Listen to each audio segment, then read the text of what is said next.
And so we choose love. It's amazing what's unfolding here. I'm so excited. Like, I just, can't wait to actually experience more and more with you, because it really is more and more with you. Let's take a look at the adventure of multidimensionality. To me, this is the most practical thing. I'm a very practical person who meditates a lot. And so as I meditate a lot opens up. But again, you bring it back to be very practical. And what does it mean to be practical? To me, it is to be more loving in every moment with everyone around. And some people don't want to be loved. That's okay too. But you are all love. To me, I can only be all love because of what I've seen in cosmos. If I was still a little human filled with unconsciousness, not understanding the big picture, I probably would be also a troublemaker in this world.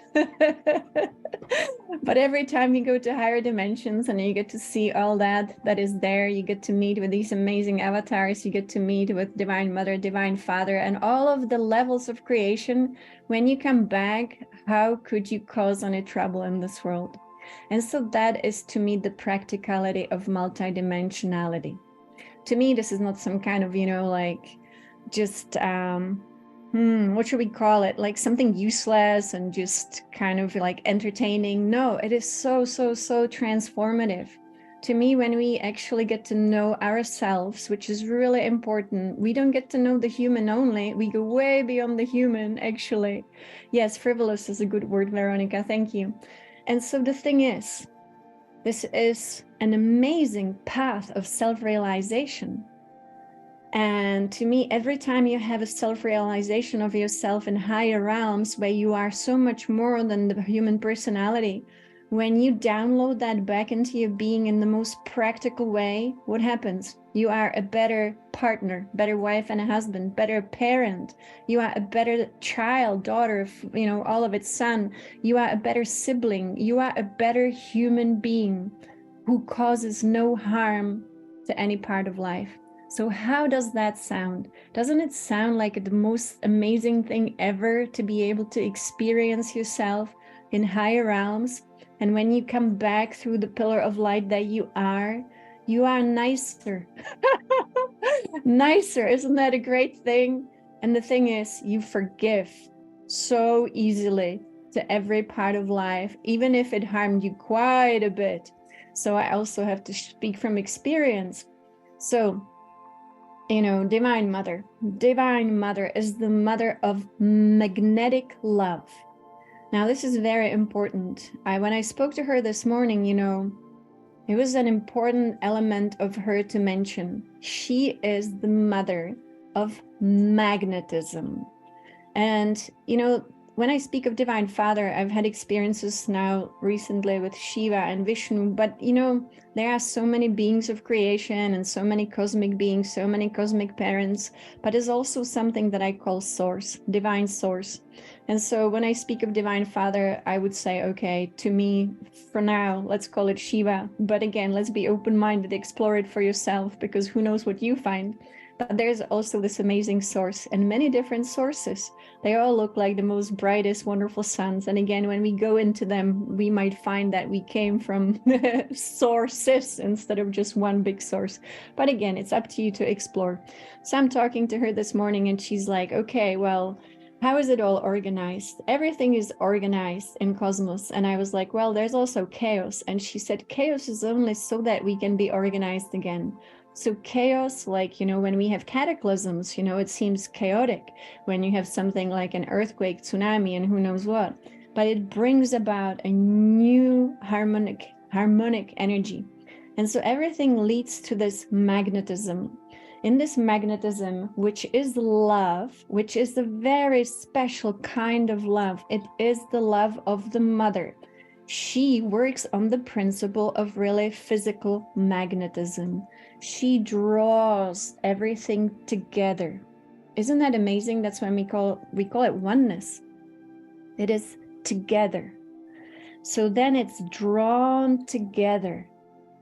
So even, yes, chaos leads to coherence. When there is a lot of imbalance, when things are all over the place, she shakes it up a little bit to create new balance. That's what disease is. Disease is shaking up the system a little bit to create new balance, ideally. To me, what she explains, disease is a state of chaos that should lead to more balance eventually. And so everything's a process of becoming more harmonious. This is the key of her creation. Everything is in the process of becoming more harmonious, more beautiful. The more beautiful patterns, like beautiful flowers, you know, the beautiful petals, all of creation is reaching the next level of beauty, and so are you. You and me are designed with her magnetic love to be drawn to more beauty of what? Of your own divine self that is deeply connected to source consciousness. And so when you get to meet what I call the divine father in a form, for example, Shiva, then you actually feel different energy. It is electric. And I had an experience with Yogananda. I was sitting in meditation in Encinitas in the gardens, and he came to me physically. Oh, Gordon, thank you for posting this is beautiful, the picture. You know, Sanaya created this with her designer, and they just glorious, these beautiful celestial images that she created. Because that's really what you see on the inner planes. On the inner planes, you see collaboration, beings being drawn to each other without jealousy. I told before about the energy I found in Cosmos, which is the energy of jealousy. And I know Kalishwar spoke about it too, that actually it is important to actually liberate the being from jealousy, not because it's here in this world on this level, but there is this cosmic force. You know, there are many forces in creation, and some of them are not so actually loving, and some of them are a little antagonistic. And one of them that I found, this is just one of them that is antagonistic, is the energy of jealousy. And it's actually a very feminine energy, which of course it's almost, you would call it the dark feminine. So it's important to look within and to be free of all jealousies. That's what I can tell you from cosmic creation. And so when we go to the higher realms and we want to be participating actually in coherent collectives, we are absolutely liberated, and we are all love. We are all love, and this love is so magnetic. It draws to us all the other beings who are so in love with creation too. And everyone just wants to create these beautiful patterns, collaboration, co-creation, helping each other, stepping down energies for everyone who is like one step behind, so that we can support each other. It's all so beautiful. So Divine Mother is the mother of drawing life together. Isn't that amazing? Drawing life together. And what did Yogananda say to you when you were there? Oh yeah, okay, I want to finish the story. So when I was meditating in the gardens, Yogananda put his hands, physical hands on my hand, on top of the hand. And I was kind of really, you know, in deep meditation at the beautiful tree of Saint Francis. And he ran this golden electric light through my nervous system, through the brain structure. He kind of, I would say, almost like shocked my brain with electric light. And I knew that he was transmitting this electric energy of the Father, of Source. And that went down the spine. And it actually was like a huge awakening, of course, because, you know, when you receive, to me, this is the real initiation, you know. This is the real transmission. It's amazing. So, to me, that's the difference between the magnetic love of the mother and then the electric energy of the father. So, electromagnetism. How amazing is that, right? We are also electromagnetic beings. So you see how all these energies are moving through you and me. So let's take a look at a few things about multidimensionality. Today, we will listen to beautiful Orin through Sanaya, who will be explaining to us a little bit about multidimensional, interdimensional travel. And after that, we will go into this amazing meditation. It is a short one. It's about 20 minutes. And so the introductory talk is less than 10 minutes. So that's going to be our second part of the event. Absolutely an amazing adventure is unfolding here. Now, I put it in the email what is so important. This is truly following our highest purpose. It is following divine will. So when you meditate with the Big Dipper, with the 7 holy Kumaras, with the 7 rishis, and I recommend doing that, you know, before you go to bed. If you can see the Big Dipper, it's a wonderful meditation to have, listening to Orin, looking at the sky, and just downloading these beautiful energies of divine will. The divine will is really where we become so enlightened, meaning all the heaviness goes away. You are being totally just in the flow of the river. You relax, you let go, you trust and surrender, and it takes you. But it's not like a completely passive state. To me, it's a very active state. You state how things can be from the bottom of your heart. And I don't know if I like saying bottom of the heart, from the center of your magnetic heart, which is filled with love. So you then follow love, and she calls you. I don't know who it was. It was one of the great teachers we had here of humanity. He said, what would love do next? And I think it was Donald Neil Walsh, but I'm not quite sure. But the question was, what would love do next? And that is the question that the divine will is asking from the fullness of your heart. I love that. So that is the most important question to ask in every moment, but not from an empty heart, not from partially closed heart. That is always from the full heart. If we wake up and the heart is not full, we can fill it up. Divine Mother said, we always have nature around us. Nature is a reason to love life. She told me once that if we cannot find a reason to love life, there's always one reason, and that's the sunrise. It's the beauty that surrounds us. And, you know, a lot of healing takes place for people when they go to nature. Now, I did my master's in what is called somatic psychology, where you actually study the amazing science of consciousness, how it affects the body and our psychology. So I think all of psychology should be somatic psychology. It's a combination. We are beings in a body. So, you know, when we go to nature, that's what I learned through my studies, is that there is so much research showing us the shift in our well-being when we are in nature, the incredible shift in our psychology when we are in nature. And to me, this is the future that humanity should be choosing, to love life, life with a capital L, that eternal life that surrounds us, the beautiful planet, the beautiful stars, the beautiful sun, all of it. That is life with a capital L. And so then we need to learn how to actually live our individual lives in a way so that we can love them too. So some people would say, you know, I love my life when I'm rich, when I'm healthy, when I'm beautiful, and when I'm married to the right person. And that's not exactly how it works. So we create our life. And how do we create it? You know, the life that we are living right now, we created that life in the past. Everything we are living right now, we have to understand that we created it in the past. And how do we create life? We create it through life force, and very unconsciously, very often. Actually, I think most of us know exactly what that means. We simply are very random thoughts, random feelings, random words very often, and random action. So if we want to have a random result, that's the way to do it. If we want to have something very more architected, created really, then this is the time to do it. Now is the time to do it, because humanity is being liberated from quite a lot.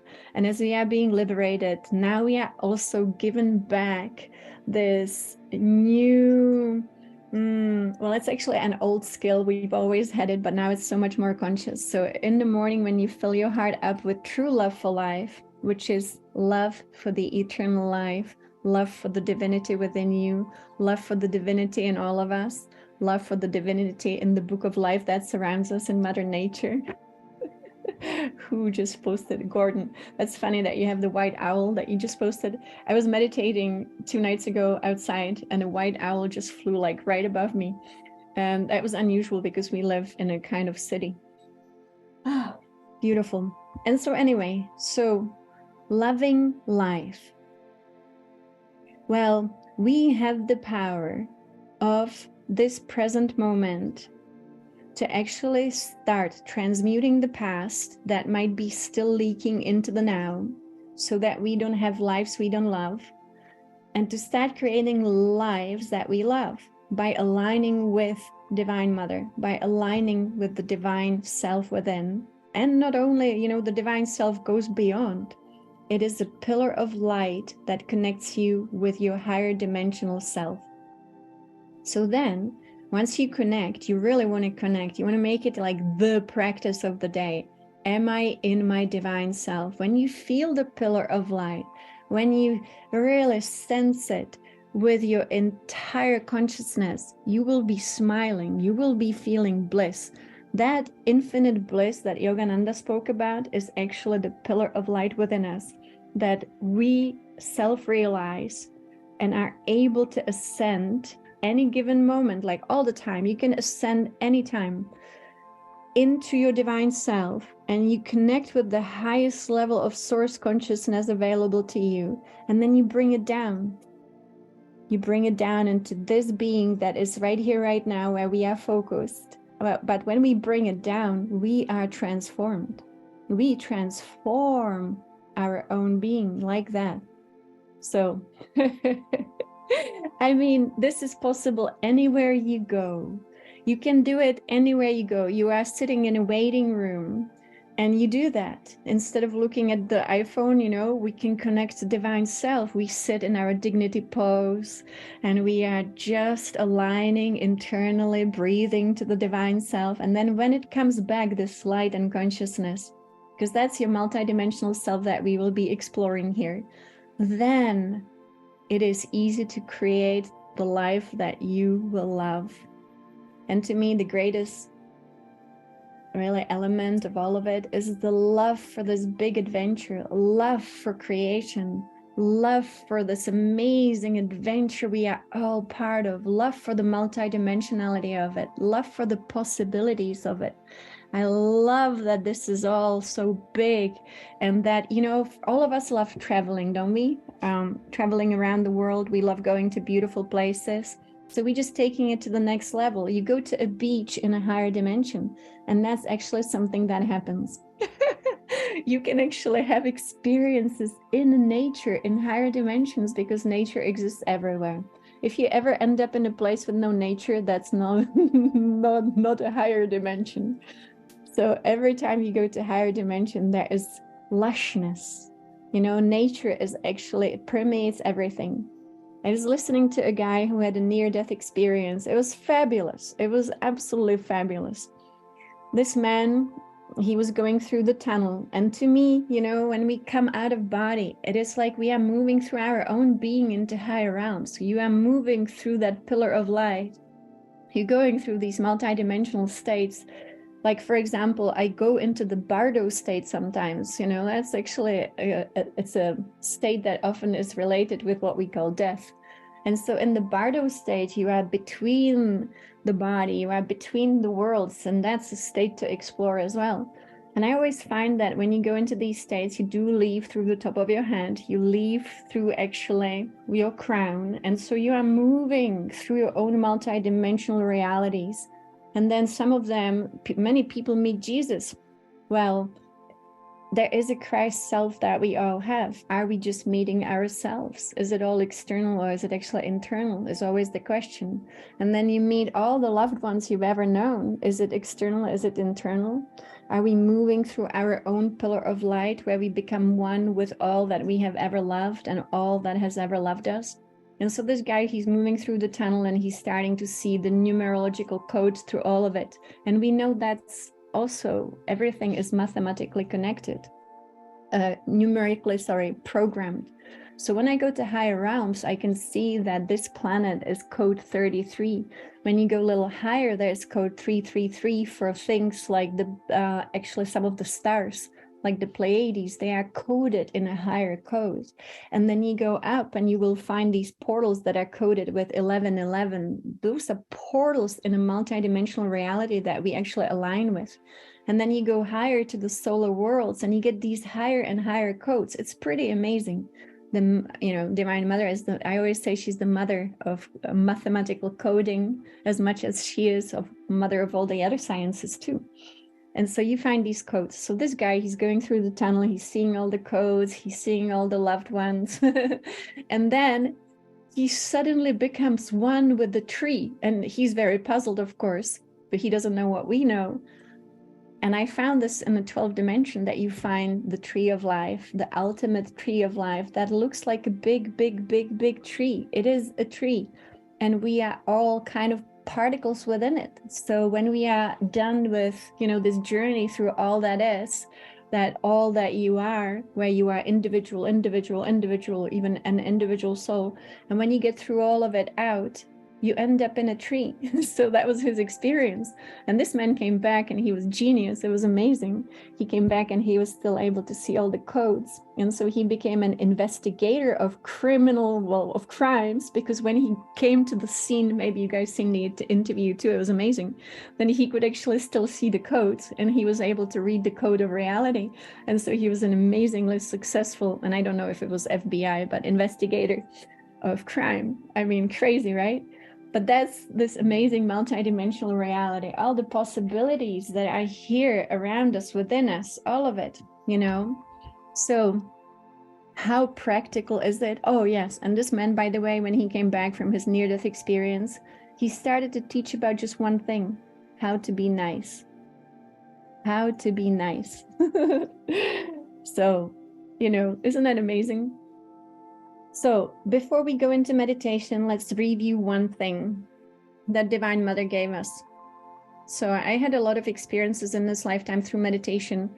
I started with Orin very young. It was by design. And one day I was meditating and I had that burning question, you know, how do you activate the highest potential of who we are? And this Om symbol appeared in front of my third eye. My Kundalini shot through my spine. I'm using the word Kundalini. It was life force moved through me, all the way through my spine like a tunnel of energy, exploded in my pineal gland. I was sitting at home and suddenly this Om appeared and started speaking to me and said, use your non-dominant hand. So since that day, many, many years ago, I use my left hand all the time, as much as I can, to balance the hemispheres. This was really important. So that was my real first experience with Om. So then years later, I started to really explore these, you know, many dimensions. And I actually realized, as I shared before, that when you chant Om, you actually are moving higher and higher and higher. It's pretty amazing. So again, I want to say the power of Om is right now the most important knowledge that I can share. Every day, make some time to chant Om, and again, play with it, find the perfect tone, find a tone that really changes who you are. I learned that when I chant Om also, you can really open portals within creation that take you directly to source. The best picture I found for this, to actually show how it works, is that by chanting Om, you are able to go, you can absolutely share these pictures. I just find everything online. Some of them I buy, some of them I just download from Google. So again, I don't know anything about these names. I don't know if it's Sanskrit or whatever language you would call it, but I know that there are layers within creation, and that if you actually chant Om, it is the fastest way to move up all the way to source. And so again, that's another amazing thing that Om can do. I actually was able to merge with this amazing, what you would call God light, just the other day through Om. That's it. So Om, once again. And there was this one amazing experience that I share often, but I share it so that you feel again and again and again motivated and inspired to do this for your own life. Because I can tell you, there is nothing static about this life if you actually shift energy. Energy is what is all around us and within us, within the body, within the emotional body, the mental body, right? And some people become very much like fossils. But if you don't want to be a fossil and you want to be an open system that is ever expanding into more bliss, which really is to me a great sign, feeling blissful for no reason, you know, like, hey, I'm feeling blissful. What just happened? Nothing. Wow, that's amazing. And so we have strings around us, and these strings, you can say, are the web of life that we co-created. That we created, not co-create, we created. And so I was told by Divine Mother two things that day. We were traveling in 2020 with my husband and our son, and I was just chanting and meditating, and Divine Mother came and she said, I'll show you what Om really does.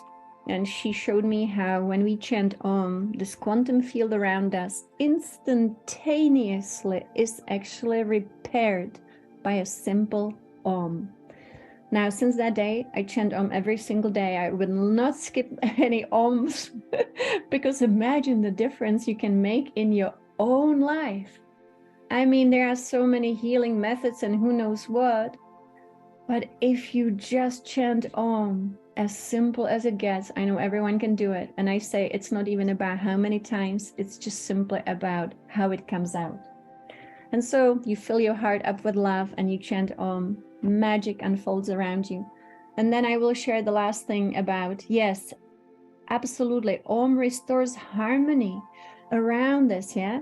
I was working on a project this morning and I just was chanting Om to it. And I realized that's one way to do it if you want to work, you know, in a very effortless way, singing Om, singing Om to your project.